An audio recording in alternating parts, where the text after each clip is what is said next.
Bueno, vamos a empezar y a medida que se van a ir integrando. Pero primero que todos, buenas noches a todos. Ok, hoy es abril 16, 2025 y mucho ha pasado de hace una semana que hice un live haciendo un update del mercado y dónde estaba el mercado en ese momento y dónde posiblemente se está dirigiendo. Y bueno, la idea de hoy es dar no solamente un update desde la semana pasada, que mucho ha pasado, pero también, tú sabes, enfocar muchas personas, muchos agentes inmobiliarios que trabajan conmigo me pidieron hacer una presentación específicamente para inversionistas y las oportunidades que existen en el mercado de hoy y cómo tomar ventaja de esas oportunidades y también hablar un poquitico más a detalle sobre las opciones de financiamiento que existen para cada escenario, sea un fix and flip, una propiedad de renta a largo plazo, sea un multifamily, sea una nueva construcción, etcétera.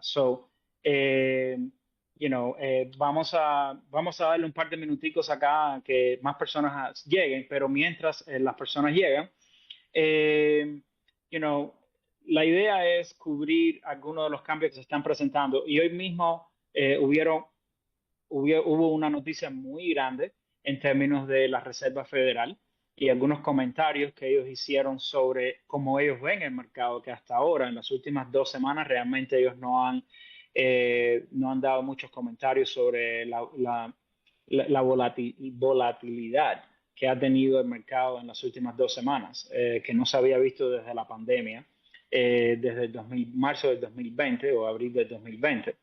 Entonces, bueno, una de las cosas, hola Nino, por entrar, una de las cosas que mencionó la Reserva Federal es que están como que mirando qué va a pasar antes de tomar acción, porque la Reserva Federal tiene dos acciones principales, o dos propósitos principales, es mantener el desempleo bajo y a la misma vez la inflación también en un nivel balanceado, ni mucha inflación, ni tampoco muy poca inflación que crea una depresión, como pasó en los 1930. Entonces, es un trabajo bien difícil con esas dos cosas, pero ahora está pasando cosas que no se habían visto en el mercado de hace más de 100 años, con el tema de los aranceles.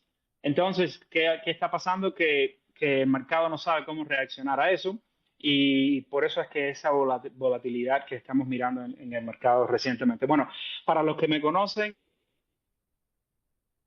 de Tony Valdez Loans, ok, voy a dar brevemente, rápido, un poquito de mi introducción y vamos a entrar directamente en los puntos principales que tenemos que cubrir hoy acá, porque sé que el tiempo es limitado y es valioso para todos.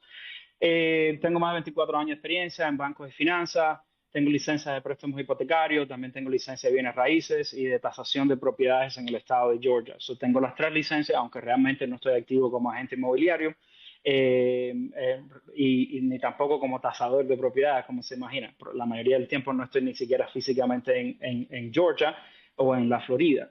Pero ¿sabes? Durante mi experiencia en banco y finanzas, pues obviamente trabajé en todo lo que es la parte residencial, préstamos residenciales, y también por más de 10 años fui business banker y después commercial banker, vicepresidente comercial de bancos como JP Morgan, PNC y Synovus. Y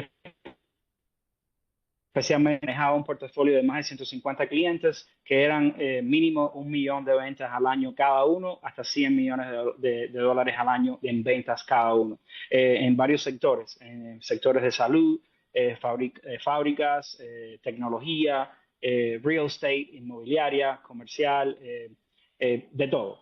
Entonces, eso me dio una perspectiva muy diferente en términos de real estate, variada en términos no solamente de préstamos residenciales, pero también para préstamos comerciales. Por eso es que hoy en día le llamo Tony Valdez Loans, porque realmente no me enfoco solamente en préstamos tradicional como FHA, conventional. Sí, hago todo eso y tengo un equipo que se especializa en esa división para mí, pero también me enfoco mucho, en gran porcentaje de mi trabajo es con inversionistas y también préstamos comerciales, más bien con inversionistas. ¿Qué me refiero a eso? Que es lo que vamos a estar cubriendo hoy: fix and flip, propiedades de renta, multifamilies, y nueva construcción, etcétera. Entonces, también soy inversionista. He comprado, he vendido propiedades, he manejado un portafolio de inversión de largo plazo, de corto plazo. Lo he hecho personalmente. Entiendo todas las partes de una transacción desde principio a fin, desde que se compra la propiedad hasta que se vende la propiedad. Y eso me da un insight diferente de la mayoría de los prestamistas que hay en el mercado hoy en día. Otra cosa, yo no tengo limitaciones geográficas, yo trabajo en todos los Estados Unidos. Eso es un poquitico sobre mí. Um, Hoy vamos a enfocarnos en lo más importante, que primero tener un poquitico de contexto de la industria para que entonces cuando entremos en la parte de dónde están las oportunidades, qué tipo de procesos seguir de usted o de cada cliente que usted tenga. Y después vamos a entrar en la parte de financiación brevemente, dependiendo de la estrategia correcta. Hay un tipo de financiación correcto para cada estrategia, donde le va a bajar el nivel de riesgo a sus clientes y es la que hace la diferencia en muchos casos entre poder cerrar una transacción y no cerrar la transacción. Primero vamos a hablar de la volatilidad en el mercado. Obviamente lo obvio, ustedes lo han visto en las últimas semanas, después que se han anunciado los aranceles o que fue efectivo los aranceles, porque realmente se había anunciado ya desde que Trump entró en la administración y él mencionó que abril 2 iba a ser el día de cambio en la economía, etcétera. Bueno, obviamente hoy se vio otra vez, como mismo dije la semana pasada en el live, vamos a estar en este periodo ahora en los próximos meses que va a ser así.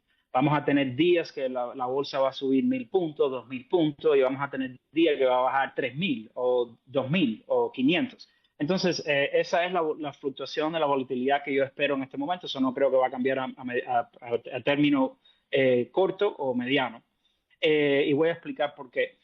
Una posible recesión económica y una posible crisis del consumidor. Hablé de esto la semana pasada y realmente esta vez la crisis no va a ser financiera, como fue la última crisis grande. Vamos a esquipear el coronavirus y la pandemia, porque realmente eso fue global y afectó a todo el mundo y paralizó todo eso. Es una pandemia, fue una crisis diferente. Pero la última crisis económica realmente que tuvimos en los Estados Unidos fue 2008 al 2012, principalmente esos 4 años, y lo que lo empezó fue una crisis financiera, que los bancos estaban muy leverage, no tenían suficiente capital para protegerse de préstamos malos, inmobiliarias, y también había muchos productos de préstamos hipotecarios que eran demasiado flexibles y no se verificaba ingresos, a veces ni siquiera se hacía un appraisal tradicional de la propiedad, etcétera, etcétera. Muchos de ustedes que estuvieron en la industria durante ese proceso lo entienden, y los que no estuvieron, es importante que entiendan esa parte también. Pero esta vez es diferente. Esta vez también las personas, primero que todo, estamos en un punto récord, casi récord de equity en las propiedades. La mayoría de las personas compraron o refinanciaron, a no ser los últimos 2 años, obviamente, que los intereses han subido. La mayoría de las personas compraron o refinanciaron con intereses bajos, probablemente menos de hasta el 2%, en algunos casos lo he visto, 3%, 4%. Entonces, ¿qué quiere decir? Que hoy en día, peor escenario, la mayoría de las personas pueden vender, pero todavía van a tener un equity en la casa y no tienen que hacer foreclosure, o pueden rentar su propiedad y todavía les es factible. ¿Me entiendes? Hay muchas opciones para perder las propiedades. La crisis no va a empezar por una crisis financiera, y los bancos están mejores posicionados que nunca. JP Morgan, Bank of America, Goldman Sachs anunciaron earnings y reporte de semestre hace unos días, esta semana, y todos rompiendo récords en términos de ingresos, y las reservas que tienen de capital sumamente altas. Sabemos que por lo menos si llega ahí es por otras razones, pero realmente no va a empezar por una crisis financiera. En mi opinión, la crisis va a empezar en una crisis del consumidor. ¿Y qué es lo que está causando la crisis del consumidor? Es importante que ustedes entiendan esto como agentes inmobiliarios, para que puedan no solamente tomar ventaja de las oportunidades que existen en el mercado en este momento, en mi opinión, y las que van a venir en las próximas semanas y en los próximos meses, pero también asesorar correctamente a sus clientes que ya compraron. Y eso los va a diferenciar a ustedes con agentes hipotecarios que no hacen eso, que simplemente venden la casa o lo ayudan a comprar una casa y los dejan. No, es simplemente llamar a esos clientes y decirles que hay opciones para que ellos se vayan preparando y protejan su patrimonio y el inmueble que ellos acaban de financiar o comprar con ustedes. Y eso es, la crisis del consumidor es una crisis diferente. ¿Ok? Es una crisis que está siendo atacada por varias áreas. En el caso de la comunidad hispana y la comunidad latina, más todavía, en mi opinión, somos los más afectados en el país en este momento, como están las cosas hoy, abril 16, 2025. Y esto es por qué. Primero que todo, con la nueva administración hubieron cambios migratorios masivos que ha tenido repercusiones en todas las comunidades latinas en Estados Unidos, hispanas. No importa desde Florida, California, Nueva York, Georgia, North Carolina, no importa. Si usted va a un restaurante hace un mes atrás, comparado a hace 6 meses, usted ya sabe la diferencia. Mucha gente están tentativos a salir por su estatus migratorio, toda esa, esas acciones que están tomando contra la comunidad hispana que indocumentados y esté de acuerdo o no con la política, eso es irrelevante. El caso es que está teniendo, por lo menos irrelevante para este webinario hoy, no que no es irrelevante para la comunidad, obviamente, pero para la economía es irrelevante porque está teniendo una afectación ya, ¿ok? Solo esos cambios migratorios. Ahora, a eso tú le añades los cambios en los aranceles que fueron efectivos para México y Canadá primero y ahora que fueron efectivos para el resto del mundo, incluyendo a China, y eso hace una perfecta tormenta para afectar al consumidor en Estados Unidos. Todo va a subir de precio, ya lo están viendo probablemente en muchas de las cosas que ustedes están comprando, todavía va a venir en los próximos días y en las próximas semanas. Créeme, esos barcos de China que ya son efectivos con los aranceles ya están llegando a los puertos de Estados Unidos. A medida que ese inventario vaya entrando en las tiendas y vaya entrando en toda la distribución de productos en Estados Unidos, es cuando realmente se va a empezar a ver los cambios en muchos productos. Quizás no todos, y van a haber otros países que se pueda comprar muchos productos, que pueda aliviar muchas de esas cosas, pero la realidad es la realidad. Estados Unidos no produce muchos de los productos que importa. Entonces, por lo menos a plazo corto y a plazo mediano, los incrementos en los productos y en los precios va a subir. Entonces, a eso se le agrega que estamos en un punto histórico en términos de las deudas personales en Estados Unidos. Estamos en el momento de mayor deudas por persona y por familia en la historia, ¿ok? Trillones. Entonces, ¿qué quiere decir? Que ya el consumidor está estresado financieramente, ¿ok? So ahora tiene que pagar más por un par de zapatos, tiene que pagar más por una renovación en su casa, tiene que pagar más por esto, por lo otro. Ese estrés financiero se va a empezar a sentir y ¿qué va a hacer? Va a consumir menos. La economía de Estados Unidos es un 70% casi el consumismo. Es decir, el GDP de la economía de Estados Unidos, lo que Estados Unidos produce en la economía y el crecimiento depende casi un 70% del consumismo. So, si la persona para de consumir o reduce lo que está consumiendo solo un 5%, automáticamente entramos en una recesión en Estados Unidos garantizado. Y eso no lo estoy diciendo yo, lo dicen todos los expertos en la industria que tienen muchos más años de experiencia que yo y los bancos más grandes lo han estado diciendo también los últimos días. Y ahora que anunciaron ingresos y los earnings, lo han dicho más una semana, yo lo mencioné en el live también. So, ¿qué quiero decir eso y cómo afecta el mercado inmobiliario y dónde se van a ir presentando las oportunidades? Bueno, en los aranceles, sin duda, tiene un efecto del mercado inmobiliario de la nueva construcción inmediatamente. So, si tú eres una constructora en Estados Unidos, nacional o regional, y ahora estás mirando a cuántas propiedades nuevas tú vas a construir en Estados Unidos, yo creo que ellos van a ser un poquitico más tentativos en sus números, van a ser más conservativos porque no saben el efecto de los costos de materiales que va a tener en las propiedades. So, obviamente eso es importante. Ahora me voy a poner mi sombrero como evaluador y les voy a decir a ustedes, hay tres tipos de evaluación que se puede hacer en una propiedad. ¿Okay? Están los comparativos, que es lo que se utiliza ¿ok?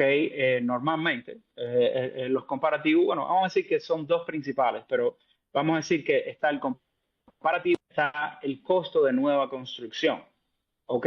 So, cuando usted ve un appraisal, y creo que algunos de ustedes tuvieron un entrenamiento hoy sobre appraisals, yo les voy a decir a ustedes que vamos a ver más y más, probablemente en el futuro cercano, donde cuando usted ve un appraisal, el appraiser va a tomar más en consideración la parte de qué va a costar para reconstruir esa propiedad. Entonces, ese es el costo de reconstrucción. Cuando usted ve el appraisal, dice el comparativo de las casas que se han vendido recientemente y también ve si esta propiedad se fuera a construir nueva hoy, qué fue lo que fuera a costar. Y normalmente el appraiser se va con lo que es el precio comparativo, que es lo común en el mercado, pero no estamos en un mercado normal ahora con las tarifas. Entonces, ¿qué pasa? Que todo el precio de construir una casa va a subir. Entonces, el appraiser tiene que empezar a tomar, y te digo porque yo estoy en reuniones también con la Asociación Nacional de Appraisers, que se está pasando ahora. No ha pasado. Pero, ¿qué puede pasar? Vamos a tener, van a empezar a tomar en consideración el costo de nueva construcción un poquitico más, no solamente los comparativos recientes. Eso siempre va a ser el principal medidor, pero el costo de construcción también va a tener un poquitico más que ver en eso. Y obviamente, si usted está en el mercado para comprar para inversión, ¿ok? Y estás mirando a renovar una propiedad, pues obviamente el costo de construcción va a subir, el costo de remodelación también va a subir. ¿Ok? So hay que tomar esas cosas en consideración a medida de la estrategia de cada persona. So eso en general, quería dar ese contexto porque es importante tener ese contexto de lo que está pasando en la economía y lo que pueda pasar, ¿no? Tú sabes, eso es, mañana no se sabe lo que va a pasar, pero basado en mi experiencia y en lo que he visto en el mercado, son muchas de las cosas que están influyendo ahora y por eso es que la planeación para construcción nueva, para remodelación y todo, pues muchas personas están tomando en consideración esos cambios.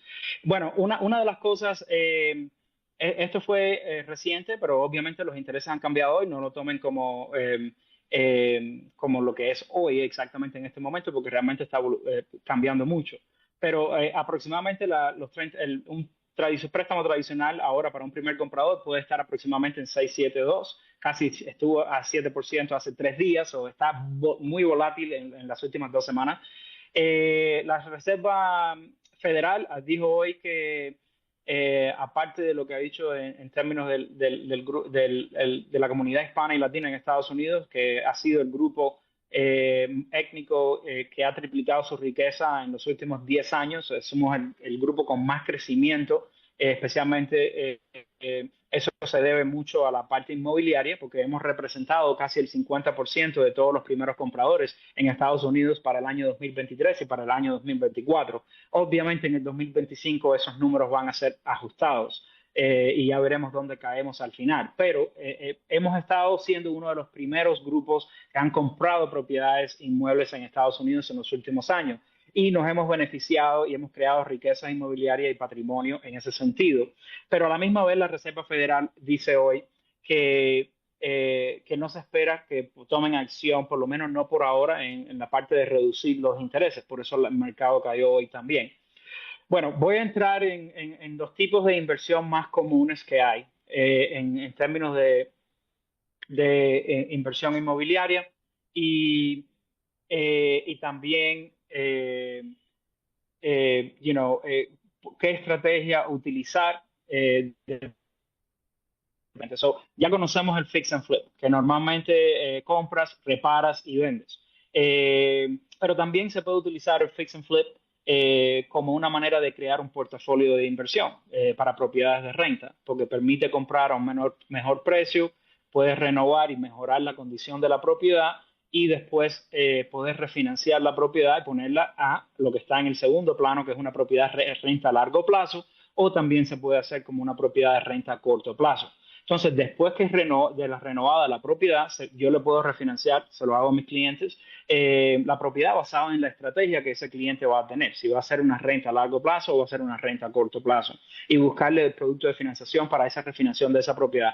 Pero el cliente termina con equity, puede recuperar su dinero de su inversión, de su fix and flip, y puede ir a comprarse otra propiedad con ustedes como agente inmobiliario.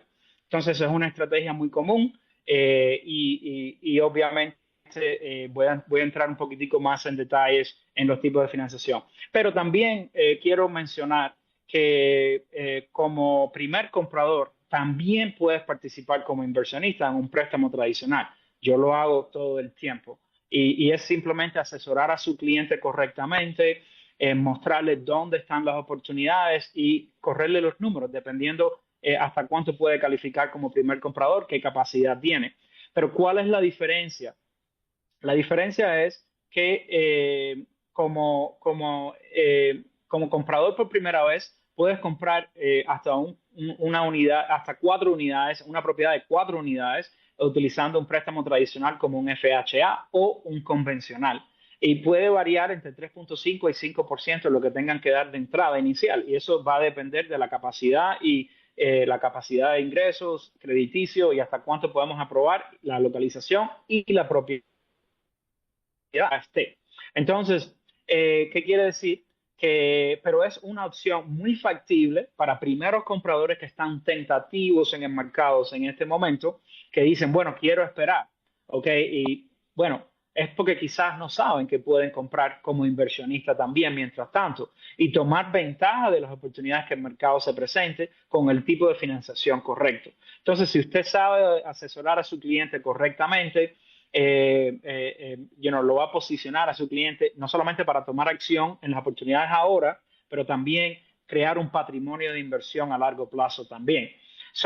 Para mí esto es una de las cosas que menos se habla en el mercado de los prestamistas específicamente y como inversionista yo mismo yo siempre trato de buscar la mejor opción para mis clientes y asesorarlos correctamente. Es importante como agente inmobiliario que sepamos el perfil correcto de cada cliente, no simplemente, te aprobamos para un FHA, te aprobamos para un convencional, para comprar tu casa de tus sueños. Bueno, quizás ahora estos compradores están esperando que el mercado cambie para comprar la casa de sus sueños, pero mientras tanto pueden comprar una propiedad de inversión, ¿ok? Por ejemplo, en el préstamo de esta propiedad, aquí tengo un ejemplo, el precio de compra fueron 4.55, la propiedad en mortgage se quedó en $2.500, se compró con un pago inicial de 5%, ¿ok? Y después de la compra, antes de la compra, las unidades se estaban rentando, eran 4 unidades. Recuerden, como primer comprador, técnicamente el comprador tiene que vivir en una unidad. Las otras 3 unidades se pueden rentar y cada 3 unidades, cada unidad estaba rentada por 1.200, dos, y las otras dos estaban rentadas, bueno, aproximadamente por lo mismo. Después de renovar, después de la compra, se hizo una y cada unidad se rentó por 1.650. ¿Qué quiere decir? Que ahora la renta de esa propiedad lo que produce fueron $3.300, mientras lo que tú estás pagando, el mortgage y los intereses, ya está fijo a 30 años por $2.500, incluyendo taxes y seguros. Ahora, dígame usted si como primer comprador y no estás priorizando una propiedad que vas a vivir, porque comprar como primer comprador con la estrategia para vivir es completamente diferente con una estrategia para inversión. ¿Ok? Y yo siempre hago la diferencia. Porque si tú estás comprando una propiedad para vivir, donde es importante para ti la cercanía a las escuelas de tus hijos o tus hijas, estar cerca de la familia, cerca del trabajo, o cualquier razón específica basada en las necesidades de cada familia, eso es diferente. Pero si tú estás comprando para inversión, lo más importante es comprar a menor precio, pero también que esa propiedad tenga la posibilidad de crearte un flujo mensual o que paso, o los tres. Entonces, Multifamily presenta una buena opción para esa estrategia para primeros compradores. Entonces, quería pasar un poquitico de tiempo acá porque realmente es algo que no cubre mucho. Este es otro ejemplo de un fix and flip que se financió y este fue en Forest Park, Georgia, ¿ok? Para uno de mis inversionistas y se compró en 165. Después de renovada la propiedad, de una renovación de $80,000, la propiedad va a valer 320. So, obviamente ya hay un equity masivo en esa propiedad. Y después de renovada, cada unidad se va a rentar por $1,500. Entonces, ya tienes ahí una renta de $3,000 mensual cuando el financiamiento va a ser mucho menos y te está dando no solamente un flujo mensual, pero ya tienes equity en tu propiedad y a la misma vez se te está pagando el principal mensualmente. Eso es una estrategia muy efectiva para algunos. Ahora, no todos pueden adquirir un duplex con un fix and flip. Son propiedades que a veces no están disponibles todo el tiempo en el inventario basado en su región. Pero eso es un buen ejemplo. Este fue otro ejemplo de un cuadrúplex que se financió con un precio de compra de $730,000, 20% de inicial. Y otra vez, el mismo ejemplo, ¿no? Normalmente, cuando tú compras un multifamily, pues los números se te triplican porque tienes 3 unidades, 4 unidades o 2 unidades que te están produciendo renta en vez de solamente una. So, no solamente es mejor cash flow, pero también te reduce el nivel de riesgo. Obviamente, muchas personas compran para rentar en Airbnb, a renta a corto plazo, so no me voy a pasar mucho tiempo acá, pero lo importante para entender de esta estrategia que si tú estás comprando una propiedad lista para ponerla como Airbnb, ok, o tú estás comprando una propiedad que vas a comprar para hacer fix, para arreglarla, fix and flip y después refinanciarla con la estrategia de renta corta. Lo importante es la localización, obviamente, y cuánto tú vas a poder recibir de ingresos diarios de ese Airbnb. Se hace un cálculo y obviamente el Airbnb normalmente yo manejé 30 Airbnbs, es un poco más factible que una renta a largo plazo. Puede ser 2 veces, 3 veces, 4 veces mensual los ingresos mayores que una renta a largo plazo, pero también tienes que considerar mantenimiento, limpieza, reparaciones, tú sabes, muchas cosas que tienes que mantener ahí. So, es muy importante hacer los análisis completos. Yo hago eso para mis clientes si ellos están comprando para un Airbnb y hacemos los números antes de ellos empezar a poner ofertas, etcétera. Eso es si están comprando específico con estrategia de convertir a corto plazo. Bueno, ¿cómo sabes que estás comprando la propiedad correcta para inversión? Esa es la pregunta del millón. ¿Ok? Hoy estuvimos hablando con varios agentes sobre ese tema y el cálculo va a depender de la capacidad del cliente, la estrategia del tu cliente y si esa estrategia es a largo plazo, a corto plazo, o si es un fix and flip, o si estás comprando un multifamily, o si estás haciendo nueva construcción. Y también voy a hablar un poquitico sobre nueva construcción al final. Entonces, ¿qué quiere decir? Que normalmente tú vas a hacer el cap rate, ¿ok? Si es una propiedad a largo plazo, es un poquito más fácil de calcular porque la propiedad a largo plazo tiene una renta fija mensual. Entonces, tú puedes calcular el cap rate de esa propiedad anualmente, y sustraerle los gastos de property management,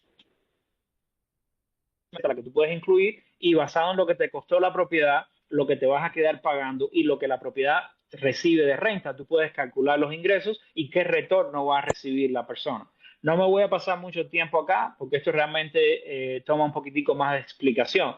Pero en este caso, que es un cliente de Oscar, cuando compró su duplex, la renta que estaba recibiendo por cada unidad eran $800. Después de una pequeña renovación, la renta va a ser más alta y obviamente el cap rate mejoró. Es decir, cuando tú vas a comprar la propiedad inicialmente y tú la ves en el estado que está, tú calculas ese cap rate ahora, pero también tienes que hacer un cálculo en el futuro, después de renovada, basado en la nueva renta que tú puedas pedir, dividido por el costo de lo que te costó la propiedad, lo que estás recibiendo anualmente de ingresos, y eso te va a dar menos el costo de mantener el property manager que te la maneja para las reparaciones y todo, y eso menos ese costo, y eso te va a dar el cap rate retorno. So, en este caso, eso fue lo que se hizo. Eh, ¿Qué opciones de financiamiento hay para propiedades e inversiones? Bueno, hay las tradicionales o no tradicionales más comunes, son estados de cuenta bancario. Se puede utilizar la renta de la propiedad para la calificación. y también puede haber un segundo préstamo, un HELOC que se puede obtener si tienen ya propiedades existentes. So, hay varias estrategias, pero no voy a pasar mucho tiempo acá porque esto realmente es para personas que están comprando una propiedad como una segunda propiedad o el DSCR puede ser una buena estrategia para renta a largo plazo, ¿ok? Y hay otro tipo de DSCR que yo utilizo que es para renta a corto plazo, pero me voy a enfocar un poquitico más en, en, en el particular y en el Fix and Flip, porque este es un underutilized program, es un programa que no se utiliza mucho, no se conoce mucho, pero nosotros tenemos muchas personas en la comunidad que son dueños de negocio, que trabajan por cuenta propia y a veces no reportan muchos ingresos en su income tax, pero pueden utilizar un programa de ingresos y pérdidas de su negocio de los últimos 12 meses para la calificación de un préstamo. Sí te requiere un down payment un poco más alto, típicamente un 20%, pero si ustedes se ponen a pensar el beneficio de pagar impuestos al IRS por tener que mostrarse más ingresos para calificar para un préstamo hipotecario, muchas personas terminan pagando 20, 30, 40 mil dólares al IRS solamente para calificar para un préstamo tradicional. Para mí eso no tiene sentido, en muchos casos no tiene sentido, a veces es necesario, pero en muchos casos no tiene sentido, porque esos 30, 20, 30 mil, 15 mil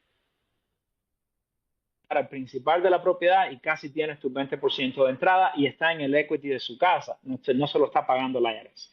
Entonces, hay muchas veces que se puede utilizar dependiendo de la estrategia, dependiendo de la capacidad del cliente, si es dueño de negocio, si trabaja W2, todo puede cambiar. Pero si eres dueño de negocio o contratista independiente o tienes una compañía, un LLC, esto puede ser un programa bueno que se pueda hacer.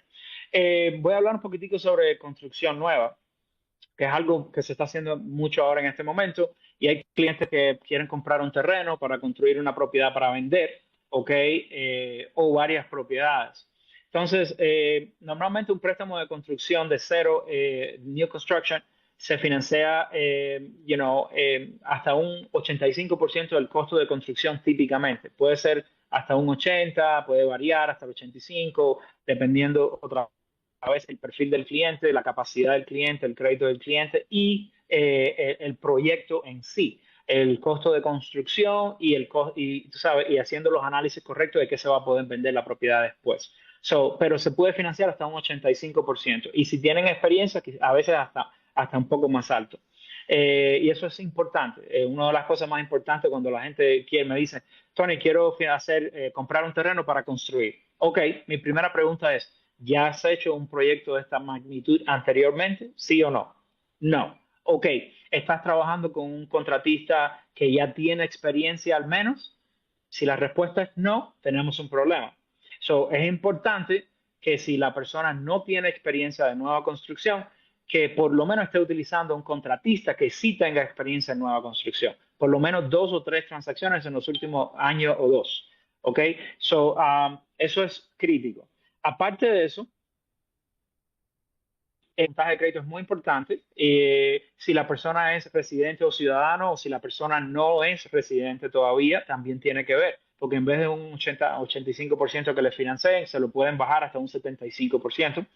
Pero las características claves no solamente es el porcentaje que se financia, el costo de construcción. A diferencia de una propiedad ya existente, normalmente la persona va a pagar un down payment, ¿ok? Del valor de la propiedad más los gastos de cierre. En una nueva construcción, el financiamiento es diferente porque la casa no existe todavía. Lo que se está prestando basado en el futuro valor de esa propiedad después de construido, menos el costo de construcción. Y en ese costo de construcción se hace un budget, ¿ok? Y en ese budget, vamos a decir que la casa después de construida va a valer 500,000, pero va a costar 350 para construirla. Bueno, basado en esos 350,000, se le va a dar ciento del costo de esa construcción al cliente. Ahora, ¿qué quiere decir? Que hasta el 15%, los primeros 15% de la construcción, el cliente lo tiene que pagar de su bolsillo primero y después el préstamo de construcción le paga y le reembolsa por todo el resto de la construcción, del periodo de construcción de la propiedad, hasta que se construye completamente. Hay dos tipos de financiamiento. Se puede comprar el terreno primero. Muchas personas compran el terreno primero cash y después piden el préstamo de construcción. Y esa estrategia está bien. El equity del valor de la propiedad del terreno se puede utilizar como parte de la inversión del dueño en el préstamo de construcción y eso lo ayuda. O se puede financiar el terreno incluido en el costo con el préstamo de construcción también. Es un poquitico más detallado este proceso, obviamente, bajo contrato y tienen suficiente tiempo y pueden pedir el permiso de construcción que le pueda dar entre 30 a 60 días, normalmente se puede financiar la compra del terreno en ese momento. Ellos dan un down payment y se hace un análisis basado en el proyecto y se puede financiar también. Obviamente los fondos se van liberando por etapas a medida que el proyecto de construcción va avanzando. Las tasas de interés y las condiciones van a variar según el banco, que es el prestamista, el lender que le voy a buscar y obviamente basado en la solvencia, la capacidad de cada individuo de esa compañía y las reservas que ellos tengan disponibles también, porque se le va a pedir alguna reserva. Si eres un inversionista por primera vez que está haciendo su primera nueva construcción, normalmente le van a pedir un poquitico más de reserva por esa razón. La elegibilidad requiere un plan detallado de proyectos, diseño, cronograma y lo más importante es la estimación de los costos, que se le va a pedir un budget de construcción que normalmente el contratista, el general, el general contractor, le va a dar al cliente ya después que los planos y los diseños y los cronogramas estén completados. El lender le voy a evaluar la historial crediticio, le vamos a sacar el puntaje y la estabilidad financiera, incluyendo las reservas y la liquidez que esa persona pueda tener. Eso puede ser, por ejemplo, no tiene que ser todo en cash en una cuenta bancaria. Puede ser un 401, un 401k, puede ser un IRA, puede ser una cuenta de inversión. Todo eso se puede utilizar como reservas para el proyecto. Bueno, después vamos a cubrir un poquitico más sobre esto, pero quiero dejar un pequeño espacio para hablar sobre los tipos de estrategia para tu cliente y hablar un poquitico más general el nivel de riesgo de su cliente y la capacidad. Pero también, por ejemplo, es importante hoy en día tener una estrategia completa al momento de hablar con un potencial inversionista. Primero es entender su perfil de riesgo, su capacidad financiera, ¿ok? Ese es mi trabajo, es verificación de su capacidad financiera y ver hasta cuánto puede comprar basado en la estrategia que ellos van a utilizar con ustedes. Si es buscar una propiedad para comprar para fix and flip, si es para comprar una propiedad para comprar para renta larga, o si es un multifamily, o si es para renta corta, o si es una nueva construcción. ¿Cuál es la diferencia? Bueno, varía en muchas cosas. Dependiendo de la estrategia, va a ser el producto de financiamiento y el producto de financiamiento va a ir basado en la capacidad que tenga ese cliente específico. Es mi trabajo de hacerle ese análisis y dejarle el cliente listo a ustedes para que puedan ir a buscar la propiedad con una carta de preaprobación donde ya sabemos con certeza o casi certeza, basado en crédito, basado en capacidad financiera, lo único que faltaría es la casa, ¿ok? Y cuando ya encuentren la casa, que esté bajo contrato, el proceso de underwriting para ese cliente va a ser mucho más fácil. En esa parte es un poquitico similar a los préstamos tradicionales, pero realmente es mucho más diferente, porque dependiendo la propiedad, ¿okay? Comparado con un préstamo tradicional, que tú puedes comprar la casa, tú sabes que en un FHA tú puedes poner 3.5, un convencional 3%. Está listo, está preaprobado, eso es lo que es. Pero en una propiedad de inversión, especialmente si es un fix and flip, por ejemplo, eso puede variar. Si eres un inversionista con experiencia, puedes comprar la casa con 10% de entrada, ¿ok? Mínimo 10%, y te pueden de la renovación. ¿Qué quiere decir eso? Que le va a hacer mucho menos riesgoso al cliente comprar una propiedad utilizando su propio capital, pero a la misma vez, si es una persona que no tiene experiencia, puede pedirle un 20% de entrada y en vez de financiarle hasta el 100% de financiación de la renovación, le pueden dar entre un 80%, 85%, 70%, dependiendo de la condición de la propiedad, cuánto va a costar la renovación, dónde está localizada y todo eso. Y eso va a variar dependiendo del lender.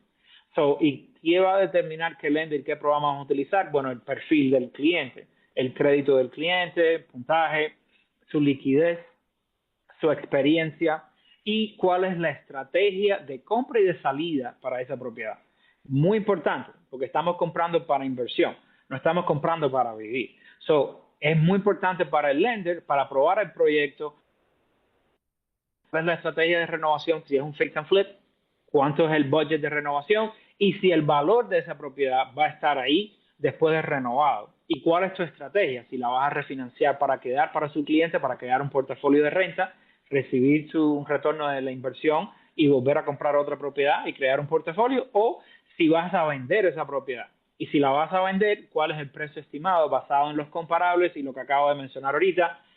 Ahora vamos a empezar a ver un poquitico más en el futuro cercano, donde se está mirando también el valor de reconstruir o construir una propiedad similar. Entonces, esas son las cosas para tomar en consideración para un fix and flip, que son muy diferentes. Por eso, trabajar con un inversionista realmente a veces es un poco más de trabajo, pero si lo asesoran correctamente desde el principio, tienen la estrategia correcta de compra y la estrategia correcta de salida, y ya tenemos un plan financiero correcto para ese clic, puede ser muy fácil, muy fácil. Y la ventaja de trabajar con inversionistas es que van a seguir comprando más propiedades más consistentes comparado como un primer comprador. Entonces, que puede comprar una propiedad cada 3 años, 5 años, 7 años. Entonces, eso puede variar. Un inversionista va a estar comprando consistentemente. Y si usted le busca, trabajando en conjunto conmigo o cualquier persona, el producto de financiación correcto, le va a dar más liquidez, más capacidad y puede comprar más propiedades más seguido como inversionista. Y eso se lo va a agradecer su cliente. Entonces, bueno, um, voy a pausar acá un poquitico. Este es un ejemplo también, testimonio de Oscar que hicimos para un duplex que él compró como primer comprador. Bueno, en este caso también, pero comparado con eh, eh, eh, tomando en consideración los créditos que le puedas conseguir como agente inmobiliario a tu cliente del vendedor. Y en muchos casos, dependiendo del programa del primer comprador, yo tengo programas que le pueden dar hasta $7,500 de crédito del lender, que se pueden ser utilizados o para comprar los intereses o para bajar los gastos de cierre. Y eso va a depender, dependiendo de la región, dependiendo de la propiedad y el valor de la propiedad que se está comprando. Pero en este caso, para comprar un duplex, Oscar solamente tuvo que traer $7,000 a la mesa. Imagínense. Aparte del down payment, lo único que tuvo que traer fueron $7,000 en total, entre créditos que le consiguieron del vendedor, créditos del lender y demás. Entonces, puede ser muy factible hoy en día esa estrategia para inversión para primeros compradores. Este es uno de los ejemplos recientes que se hizo hace unos meses solamente, pero después de eso se han hecho otros. Y es importante por eso saber la capacidad, el nivel de riesgo de cada cliente y cuál es la opción de financiamiento correcta en combinación con lo que ustedes le puedan conseguir de crédito y lo que le pueda conseguir yo de crédito también. Eso es muy factible. Voy a parar acá un momentico. Si tienen alguna pregunta, tengo algunas preguntas que han escrito, pero si tienen alguna pregunta pueden escribir ahí en el chat y el equipo las puede leer. Vamos a darle un momentico y nos podemos expandir un poquitico más. Okay.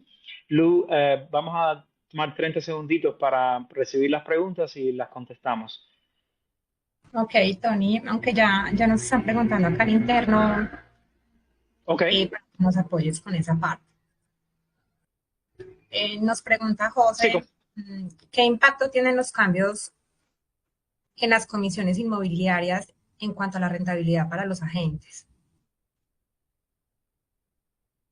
mm, ok, impacto que tiene las comisiones, la rentabilidad para los agentes. Ok, buena pregunta, José. Esto es lo que yo diría. El mundo de trabajar con un inversionista es un poco diferente a cómo se trabaja tradicionalmente representando un cliente tradicional en el mundo inmobiliario como agente inmobiliario. ¿Por qué digo eso? Porque a veces la comisión puede ser pagada por el vendedor, como estamos acostumbrados, o a veces, si es un intermediario, se está comprando una propiedad como por ejemplo un wholesaler, a veces el wholesaler te puede incluir la comisión del agente inmobiliario en el contrato, en la venta, o a veces el comprador la paga, ¿ok? Igual como un proceso de negociación que se está utilizando en los últimos meses de los cambios del año pasado. Pero la realidad es que de todas maneras se puede incluir, ¿ok? Sea del vendedor o sea del comprador. ¿Qué pasa? Que a veces en el mundo de inversión depende de dónde venga el inventario de la propiedad y muchas de las propiedades en el mundo de inversión no están listeadas, ¿ok? No hay como un formato estándar que se sigue, pero sí se sigue un cierto generalización. Realmente, y eso puede variar estado por estado, dependiendo de las regulaciones, dependiendo del vendedor, pero usted puede negociar directamente con el comprador y decirle, mira, mi fee, si no está cubierto por el vendedor, va a estar cubierto de tu lado como el comprador, porque usted está haciendo el trabajo de encontrarle la propiedad. ¿Me entiendes? Entonces, eso se habla desde el principio, se negocia desde el principio y se puede incluir en el contrato quién está pagando la comisión de la gente. Y mientras esté transparente y esté claro, no hay problema ninguno. Eso es estándar en la industria. Yo he comprado y vendido muchas propiedades y le financio todos los días a propiedades inversionistas y lo veo de todas las maneras diferentes. Pero la conversación se tiene que tener desde el principio con su cliente para que sepa las expectativas. Si usted está cobrando un flat fee o si está cobrando un porcentaje, un 1%, un 2%, un 3%, etcétera, ¿no? Eso varía. Pero la respuesta es sí. Sí, usted puede cobrar su comisión de muchas maneras similares a la que tradicionalmente se hace. Ok, próxima pregunta, Luz. Gracias. Nos pregunta Pablo, ¿cómo nos afectan las altas tasas hipotecarias que estamos teniendo en el comportamiento de los compradores y el volumen de ventas? ¿En qué puede influir? Ok, excelente. Sí, excelente pregunta. Básicamente ahí lo que te voy a decir es lo siguiente. Creo que era Paulo. El mercado de inversión es completamente diferente al mercado tradicional. Cuando estamos calificando un primer comprador y está apretado porque va basado en sus ingresos, va basado en su puntaje de crédito, y cuánto dinero tiene que poner en la propiedad, ¿no? La fluctuación de las tasas de interés sí importan mucho porque eso le puede subir un poquitico más el pago mensual o reducir, en algunos casos es un beneficio, pero si se lo sube, eso quiere decir que va a calificar para menos propiedad. Pero en el mundo de las inversiones, cuando está comprando una propiedad para inversión, la fórmula es completamente más abierta. ¿Por qué? Porque estás comprando, dependiendo de la estrategia que tú estás comprando, la propiedad te va a dar ciertos retorno. Si usted está comprando con una estrategia de fix and flip, ¿ok? Es una estrategia específica donde obviamente vas a comprar, renovar y vender, ¿ok? Entonces ahí estás ganando una ganancia. Realmente, ahí qué puedes hacer? Puedes calificar para un préstamo como hard money loan o un préstamo privado. Si calificas para un préstamo de hard money, para fix and flip, por ejemplo, un préstamo de fix and flip sería más beneficioso porque primero, como estaba mencionando anteriormente, puedes calificar para recibir, solamente dar 10% de entrada si tienes experiencia del precio de compra de la propiedad y te puedes financiar hasta el 100% de la renovación. El beneficio de ese préstamo no es solamente el pago de lo que tú vas a pagar mensual, porque ese préstamo lo vas a tener un pequeño tiempo nada más. En lo que tú compras la propiedad, renuevas la propiedad y ya la estás poniendo a listar, ya ustedes la van a estar listeando para vender. Entonces, ahí puede fluctuar entre un 9,5% a un 12%. Un ejemplo. ¿Ok? Pero ¿qué pasa? Realmente cuando tú ves el retorno después que tú vendes la propiedad, tú le puedes estar ganando una propiedad a $50,000, $100,000. Realmente importa realmente si tú estás pagando un 12% y te costó, mientras tuviste el préstamo por 3 meses o 4 meses, te costó $10,000 en intereses. Realmente no importa tanto. Depende cuál es la estrategia que tú vas a tener. ¿Por qué? porque el producto de financiación te va a bajar tu nivel de riesgo, porque tienes que poner menos capital para la inversión. Ok, te va a dar el dinero de renovación arriba de todo eso. So, te baja tu nivel de riesgo, menos capital y te permite poder comprar más propiedades a la misma vez. Y eso tiene mucho valor. Muchas personas a veces compran cash, pero nada más que pueden hacer una sola propiedad a la vez. Y posiblemente tienen su crew de renovación que pudieran comprar dos o tres propiedades a la vez. Pero si utilizan el producto de financiación correcto, pueden comprar más. ¿Me entiendes? Y bajan su nivel de riesgo también. Porque si le va mal, le pierden dinero, ahí pierden todo su capital o un porcentaje alto de su capital. Entonces, eso también te permite bajar el nivel de riesgo para tu cliente. So, para responderte la pregunta, el interés es importante, pero realmente cuando tú estás comprando para fix and flip, no es tan importante. Porque si tú estás haciendo los cálculos correctos, el análisis correcto y vas a ganarle a esa propiedad suficiente, realmente el beneficio es mucho más de lo que vas a pagar de intereses. Ahora, ¿dónde pueden ser los intereses un poquitico más importantes? Sería para la estrategia de renta a largo plazo. ¿Y por qué digo eso? Porque si tú compras una propiedad fix and flip, pero la quieres refinanciar y rentar y para ir después comprarte otra propiedad, esa propiedad renta a largo plazo, yo te la puedo refinanciar a un préstamo a 30 años y no se te quiera, ni siquiera se te va a mostrar en el crédito personal. Entonces, en ese momento se le va a dar un préstamo interés fijo a 30 años. Eso puede variar entre 7,5 a 8,5, porque ahora los intereses han subido un poquitico. Eso sí, es un poco más alto que un préstamo tradicional. Pero ¿cuál es la diferencia? Recuérdese que usted va a tener una persona que le va a estar pagando la renta mensual, no la va a estar pagando usted. Entonces, cuando tú compras esa propiedad, haces los cálculos y después que refinancies la propiedad, si tú te quedas pagando, vamos a decir, peor caso, lo mismo que la renta produce de esa propiedad, se te paga esa propiedad sola y ya tienes posiblemente un equity en la propiedad si lo compraste como un fix and flip inicialmente. Pero la idea es que te quede una diferencia, un flujo mensual.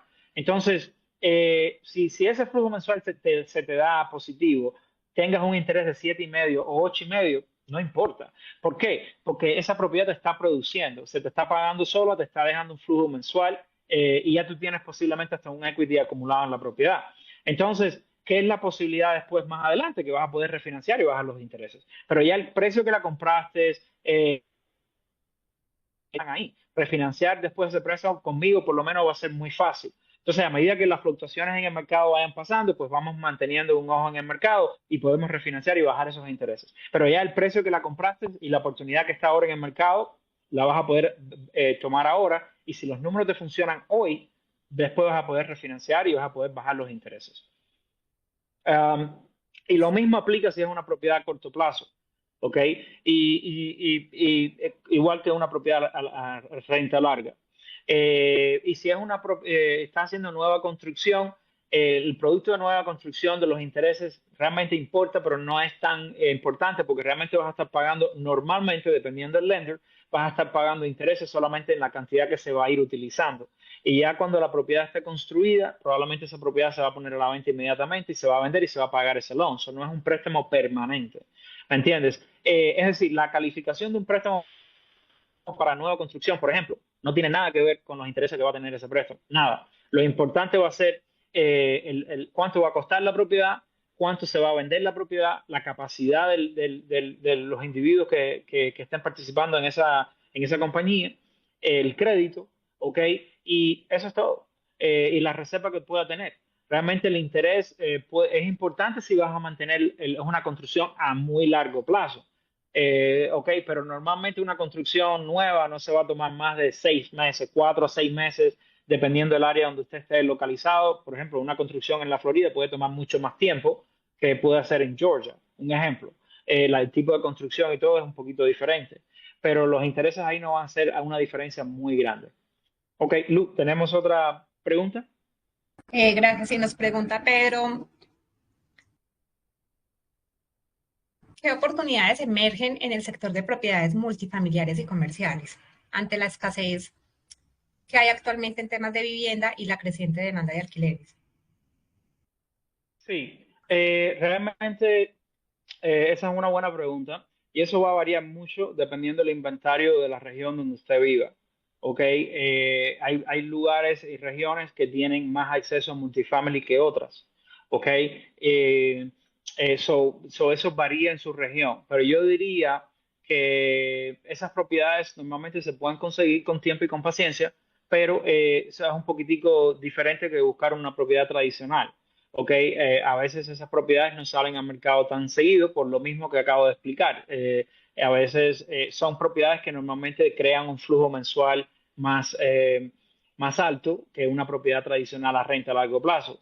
Obviamente muchas más personas están buscando ese tipo de inventario, pero lo hay, lo existe y lo hay. Y es simplemente dónde viene la definición como agente inmobiliario tomando oportunidad del mercado, de las situaciones que se van presentando y cómo toman oportunidad de ese mercado, teniendo su cliente preparado, ¿ok?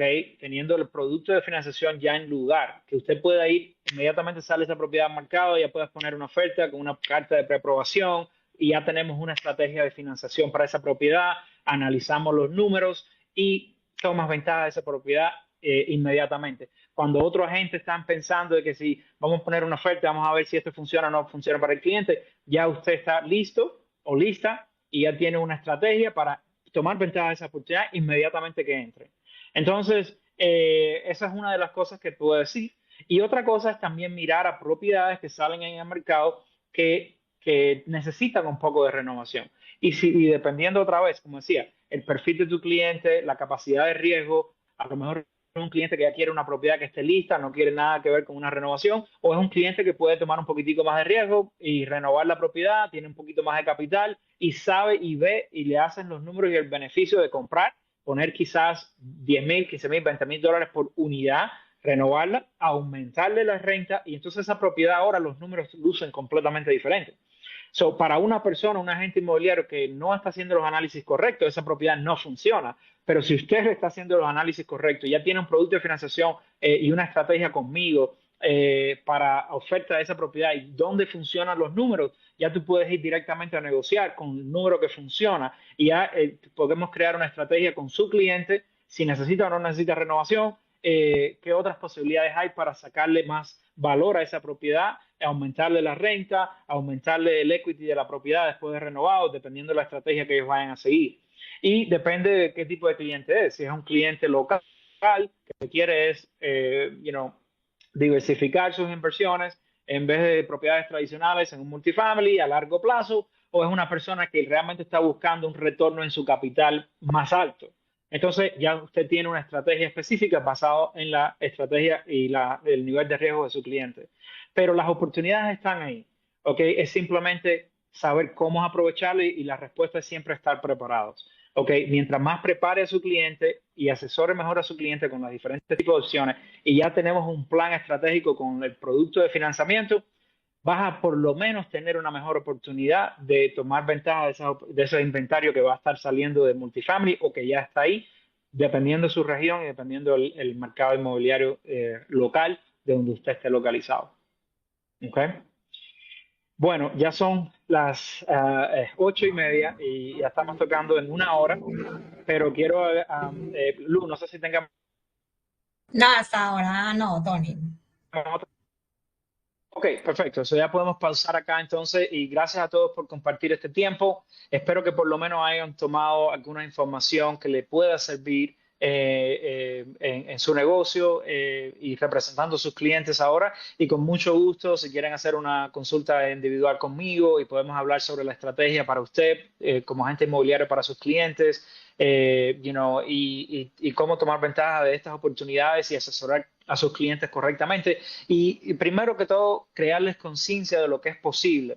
Estoy aquí para ayudar y podemos hacer una cita, puedes conectar conmigo en el DM o puedes contactarme directamente, van a recibir información después de este webinario y pueden hacer una cita de 15 minutos conmigo y podemos hablar sobre la estrategia.